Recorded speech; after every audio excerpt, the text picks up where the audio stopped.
I'm going to hit record, and I will turn it over to Juan-Pablo Velez. Hi, everybody. Thank you so much for coming to our press conference. And I'm going to tell you about a report that's being released today by my think tank, Win Climate. My name is Juan-Pablo Velez. I'm a data scientist and the founder of Win Climate. And my co-author is Steve Lapage. He's a veteran of the weatherization industry and a building scientist. He'll say more about himself when we get to that section. So before I get into all the details of the report, I just wanted to kind of to give you the bottom line, which is that the state's climate plan will make Buffalo safer and more resilient during future blizzards, because the plan will drive investments into the grid, which will make power outages and therefore heating outages less frequent, but it'll also make battery-powered heat pumps and weatherization much more affordable to Buffalo residents, so homes will stay warm and comfortable when the power does go out. I think before we get into the details of the report, it's useful to remember a bit of what happened in December. So there was a really epical blizzard that lasted from December 22nd to the 28th, 7 days. And the power was out for many people. Over 100,000 homes lost power. And when you lose power, you typically also lose heat, because even though folks will have, furnaces or boilers that burn natural gas for heating, those depend on electricity to work for the most part.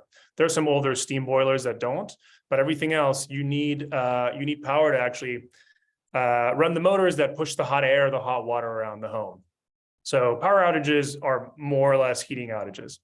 And so you had 100,000, up to 100,000 folks without heat for, in the worst case, 5 days, five entire days of below freezing temperature. And so we started thinking about, okay, let's read through the whole 433-page scoping plan again and understand how it would affect Buffalo if this happens again in 15 years, once this plan is being implemented. How would things turn out differently? So that's kind of what we're going to talk about. So the first bucket is power outages should become a lot more frequent. Sorry, let me restart. Power outages should become a lot less frequent if the climate plan is implemented, because of how the power went out. So a lot of it was local power outages. There are 4 of the substations in Buffalo froze over, and many, about 100 plus power lines were damaged. And they were hard to restore because there was so much snow that crews couldn't really get to the outages. And so the climate plan requires utilities to identify how the grid is vulnerable to climate hazards, blizzards being one of them, and then provide significant investment into the grid to address those hazards. So for the substations, National Grid has already talked about providing de-icing kits and kind of shields for the substations. But the much bigger issue is, how do you prevent, a tree from falling over and taking out a power line? And the answer ultimately is you have to bury the power lines, which is a big investment. But there are ways that National Fuel, especially the gas utility, can spend their existing money to do that. And we'll get to that in the next section. But so the climate plan will require all the utilities to get serious about making the grid stronger and spur investment into the grid. So that's the first part. Even so, though, it'll take a couple decades for that all to happen. So we need a way for homes to stay warm when the power does go out. First part of that is electric cars are the future. Most of the car manufacturers have already said that after 2035, they're only going to produce electric cars. And the good news is, if your home is weatherized and you have let's say a Ford F-150 Lightning, you can actually run a heat pump for 4 to 5 days, even without any grid power, which is pretty remarkable. And it's because these EVs need gigantic batteries in order to operate. And of course, right now, they're very expensive, although they're already cheaper to own.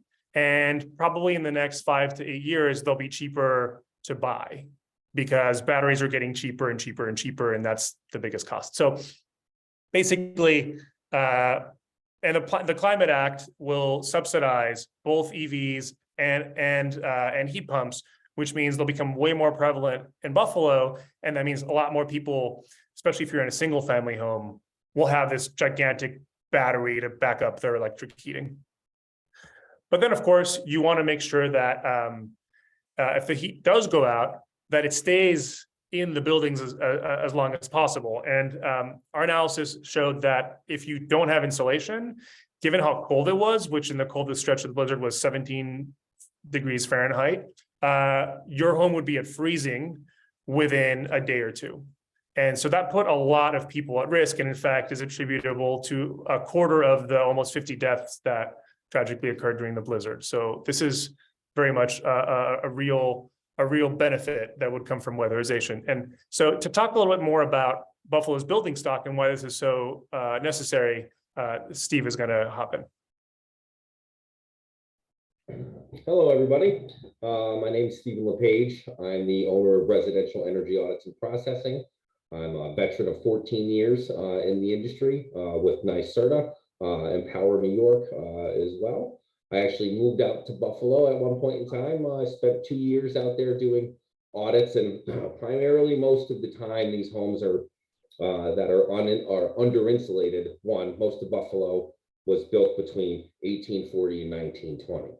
So what comes with that is balloon framed houses with no insulation and knob and tube wiring. So these two combined really caused an issue for us getting projects completed out that way. A lot of the time they were open and closed just due to the fact that there wasn't enough funding allocated to each one of these projects for that. So the knob and tube wiring being the biggest. So Buffalo's uniquely exposed, highly exposed. It's a higher wind area, which means our energy loss calculations are increased or boosted, so to speak. So there's really no area that would better be extra funds would be allocated to get some of these projects completed. Yeah, so the surprising thing maybe is it's one of the coldest parts of the country, and because of the building stock, one of the least insulated. Yeah, absolutely is. And the current NYSERDA, and this is what Steve just saw. He did hundreds and hundreds of building audits out there in the time he lived in Buffalo. So there's really no place that would benefit more from increased funding. And a lot of the Climate Act is all about making weatherization more affordable, especially in disadvantaged areas. Buffalo will benefit disproportionately from the climate plan as a whole, because part of the state's climate law is that at least a third of the investments have to go to disadvantaged communities. And by our calculations, a typical weatherization project will be around 10 grand in an average single family home. But in Buffalo, they're closer to $16,000 or even $20,000 because of all the extra steps you have to do to remove the knob and tube wiring and so on. So the fact that the climate plan would increase subsidies for weatherization, especially in areas like Buffalo, will be absolutely transformative, because it means that all of a sudden, these areas that have been totally underinvested and that really need this investment. I mean, again, it was a quarter of the lives, and there were disproportionately people of color, could have potentially been prevented if we had had this intervention earlier. So this is probably, in a way, the most important part of this whole thing, is just making sure that we can have healthy housing in Buffalo that doesn't leak heat. Which also doubles as much more affordable heating, even when the natural gas heating is working fine. So, okay, just take a breath to recap what we've covered. We want the power to go out less so that the heat doesn't go out. If the heat does go out, electric vehicles will be able to keep heat pump going for, in this case, most of the blizzard. You would have still had heating even with the grid down. And then once the heating does go out, we want to be able to retain that heat as long as possible. And had those homes been weatherized, they could have kept indoor temperatures up to 50 degrees by the end of when the power came back at the end of the blizzard. So it's incredibly significant. The other part, and this is something the state is pushing very strongly, is this new idea called geothermal networks. And this is basically reimagining national fuel. Because right now, natural gas heating, basically, especially the boilers and furnaces, fail when the power goes out. So what if National Fuel is about to spend $1 billion in the next decade to dig up all of the leaky pipes in their system. So why don't they replace them with geothermal pipes that can heat every home cleanly? And while they're at it, they can just bury the power lines because they're digging the trench already. And so they could repurpose $1 billion in order to essentially create blizzard-proof heating and power. Because once you bury the line, it's not going to go down because of a tree. And so you can keep those geothermal heat pumps, which are very efficient, humming throughout the whole blizzard. And you also keep power going, which means life-saving equipment, stoves, everything else will keep working. So this is the more ambitious part of the climate plan, is how utilities can really step up and help Buffalo become safer in the future. The last little bit we want to talk about is vehicles, because unfortunately some folks were buried in the snow and because they were stuck out in the elements. And currently, if you have a gas car, you can run the heating. If you have a full tank, you can run your car heating for 1 to 2 days. The risk is that you might get carbon monoxide poisoning if the tailpipe gets stuffed with snow, and we saw some of that happen during the blizzard. So because electric cars have such a huge battery, they can run the seat warmers at full blast for 2 weeks or more with no risk of exposure to dangerous emissions. And so that would have also been pretty transformative. So electric vehicles not only are going to be the main source of backup power that'll keep heating up, but they can also create safe heated compartments during a blizzard situation. So those are the big sort of beats of the solutions that the Climate Act will drive investment to. And really the bottom line is a lot of this stuff will become affordable in Buffalo because of the level of investment that we're talking about, and because all these technologies are getting cheaper all the time. So if we want to make Buffalo more resilient and safer in the future, in any future blizzards, we absolutely have to implement the Climate Act according to our analysis. That's it. Thank you.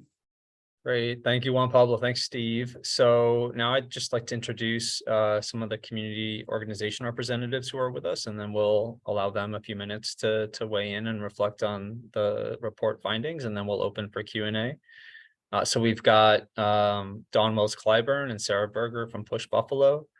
We've got Rahwa Ghirmatzion, who is a representative of the New York State Climate Justice Working Group. We've got Bill Nowak and Ellen Banks with the Sierra Club Atlantic chapter. And we've got Leslie Nickerson with Open Buffalo. So yeah, thank you all for joining us. And yeah, maybe, I don't know, maybe the Push team would like to kick us off.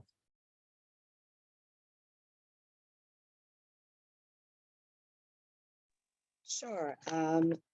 I will just give a little bit of context, I think, and share my experience of what happened and how the report's findings are definitely would have directly impacted our communities during the storm. As we know, based off of Juan-Pablo's testimonial and a wonderful report that came out, we've run out of time. The New York Times recently released an article based on the findings of the Intergovernmental Panel on Climate Change that basically has said that we've run out of time. Our goal was to reduce emissions to 1.5 degrees Celsius, and we, at the end of 2022, during the blizzard, we were at 1.1, and that's globally. And so when I think about the big picture, that's pretty heavy for us, especially considering that I was one of the residents that was impacted by the storm. I live on the east side of Buffalo, even though I work on the west side of Buffalo. And our house we lost power. We were not able to heat our home.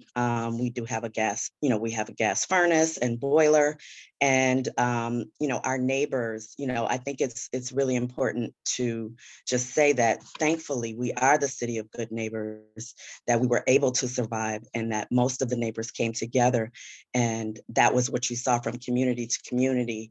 And neighborhood to neighborhood, that people were taking care of each other. However, we lost power for 3 days, and we didn't have a backup system. And what I think about the most is if we did have infrastructure upgrades, the upgrades that should be forthcoming due to the climate law being passed in 2019, then we should be able to invest in these, in all of the solutions that were in the findings of the report, in a pretty quick, pretty quickly. And if we do that, we know that we're gonna have more of a, we're not gonna have any reduction in inconsistencies in our weather due to what we're wrestling with climate change. However, if we quickly move, then we can at least reduce the impacts to people like me, and other community members. So I just wanted to give that story and just share that these are real impacts that are happening. We had 47 people lose their lives, but that number only speaks, I think, to a drop in the bucket. I don't know if there's been recordings of the folks who have been severely impacted due to their health outcomes as a result of the blizzard. We had a family that was just outside of our door that was stuck in the snow, and we couldn't even see them because they were trying to get to an infant. And so when you think about things like that, what could have happened if that vehicle was electric? They wouldn't have had to worry about being stuck trying to get to an infant to get them medical supplies, right? So that's really what I want to share. We have other people here that can speak more to what the findings are saying, but basically, I think that we need to move really quickly to implementation, and we need to make sure that we do that in New York State and hopefully be a model for other areas. Thank you. Thanks, Dawn. Sarah? Sure. So I just want to add, right now with the climate crisis, we cannot use the major weather events such as the blizzard to prevent us from moving forward and stopping burning fossil fuels.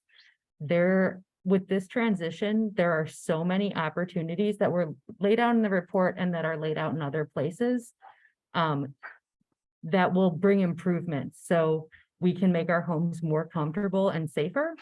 We can make the air healthier to breathe, and we can also use this transition to provide family-sustaining jobs to under and unemployed individuals and communities. So this can be a really exciting time, and we really need to take advantage of this opportunity and move with speed at addressing these issues and getting off of fossil fuels. Thank you. Thanks, Sarah. I think I'll turn next to Rahwa, then Leslie. So Rahwa. Good afternoon, everyone. Thank you so much for being here today. And thank you to Juan-Pablo and his team for that really great report that gave specific focus to Buffalo, right? We know that these issues are not new. We've been told by every single IPCC report over the last several years, and the language of the IPCC Intergovernmental Council is actually becoming more and more hyper about the window that is closing in order for us to address the climate crisis that is unfortunately upon us. These storms that they keep calling 100-year storms are going to continue to happen on an annual basis. So they're not going away. As this report points out, and other reports have pointed out, how we got to the Climate Leadership and Community Protection Act really was through an incredible amount of research, lived experience, and the material conditions that are on the ground of how New York can actually transition to a renewable and regenerative economy that works for all people, that lifts all boats, and addresses the not only the climate crisis, but actually builds a new economy that is available for the next generations. So I am a member of the Climate Justice Working Group. We just yesterday actually formally adopted the criteria and the definition of a disadvantaged community. I can tell you that Buffalo, New York, outside of maybe 3 communities such as Allentown, Elmwood Village, and Parkside, is considered a disadvantaged community. And we use 45 criteria points. These criteria points are both around, a changing climate vulnerability, all the different weather events that we will be experiencing and how vulnerable we are, which we're a very vulnerable community, but also addressing the socioeconomic conditions in Buffalo, New York, which are incredibly pernicious, systemic, and enduring over long periods of time. And the opportunity that we have in New York State is to not only transition to a clean energy economy, but to also address the systemic issues around colonialism, racism, things like redlining, things like health outcomes that have, unfortunately, the folks that are low income, working class people, and people of color have disproportionately been experiencing those burdens over generations. The other thing I just want to say is we actually have the solutions. At this moment, we cannot use our energy and our resources to fight the fossil fuel industry because we know that they are the ones that are harming our communities. We do have solutions. They need to change their business plans to accommodate what a future renewable energy economy would look like, or they just need to go away. But the fear tactics that they've been using in our community is just completely wrong. I've heard many times from my neighbors who I love dearly, who say, you know what? Well, what if we didn't have the gas stoves and like more people would have died? That is actually not true. There were people that died from 26-year-olds that died from carbon monoxide poisoning, 22-year-old who died from carbon monoxide poisoning in her vehicle because she did not know to remove the snow that was building up because her tailpipe was covered, right? 40% of indoor households that actually, pollute our air in our indoor quality comes from our gas burning stoves. The technology has gotten much better. And with the rebates from the IRA, the scoping plan and the implementation of the CLCPA in New York State means we are very well positioned to make this transition and weatherizing people's homes and putting in new technologies at much cheaper rates. For some people that would get an induction oven stove, for example, they would pay either $0 or just a few $100s for the top models that are out there. There's so much more that I can say, but there are some incredible people on this call that will add to what I've said and then some. So thank you for the opportunity to be part of this press conference. Thanks, Rahwa. So I think we'll jump to Leslie, and then I think we may jump into Q&A. And I know Bill and Ellen, I imagine y'all will be a resource as some questions come in, if that's okay, just in the interest of time. So Leslie. Thank you, Clarke. Thank you, everybody, for being here. And especially thank you to Win Climate for that wonderful report. Open Buffalo, the organization that I'm representing, we're located over on the east side in the Jefferson Ave area. And I also live in Maston District. And our area was one of those hardest hit by the power outages. We had a number of folks that we were trying to text with and make sure everybody was okay. Lots of folks lost power for up to 3 days.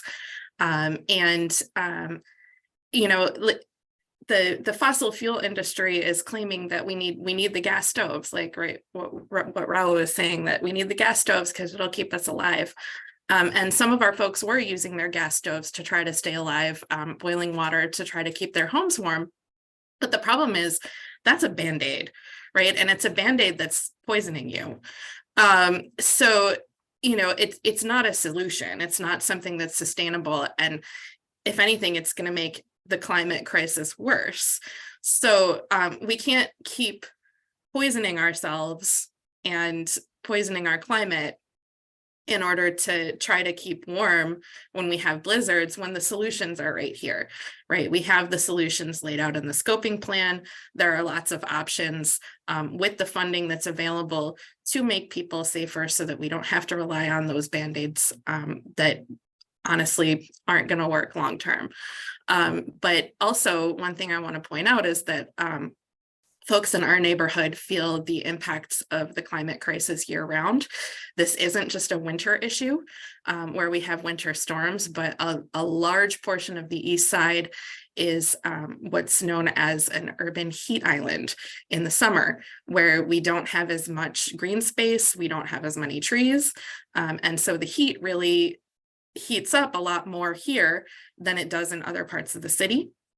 A lot of our homes don't have any kind of air conditioning.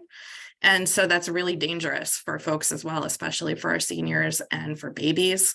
And so we really need to get on top of this and be thinking about how to keep our folks safe year round.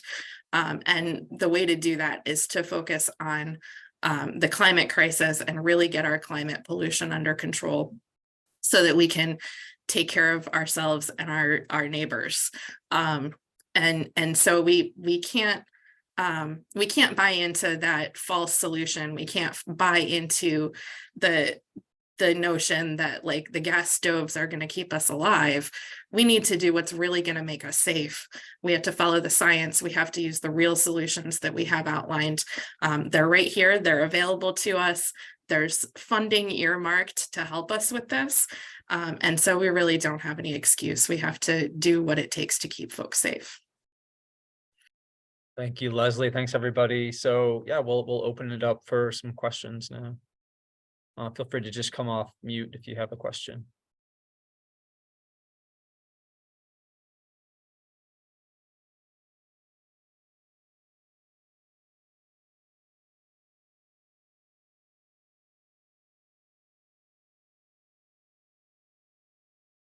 All right, that's fine. I think what we'll do as a next step, we have a press release prepared that we will send out.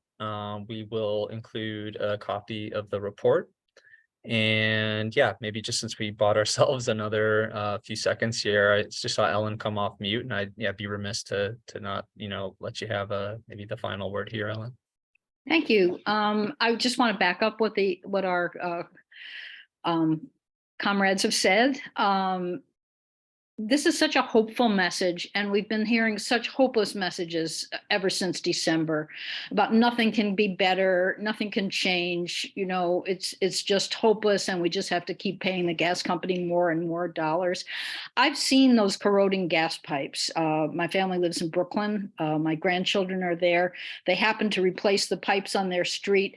It's a hideous sight. I don't know why I didn't take a picture of it, maybe because it was so hideous, but we're being poisoned every day just by leakage from gas pipes. And the idea that those could be replaced by geothermal networks and buried power lines and insulating the houses in Buffalo, which have so much to recommend them except not being climate safe. But think of a neighborhood where the houses are sound and well insulated and heated without any poison coming into the home. I heard this morning that the American Academy of Pediatrics has just issued a report about the dangers of fossil fuel in homes to children. And this is a personal importance to me, as well as my profession as a developmental psychologist. Our kids are suffering from asthma.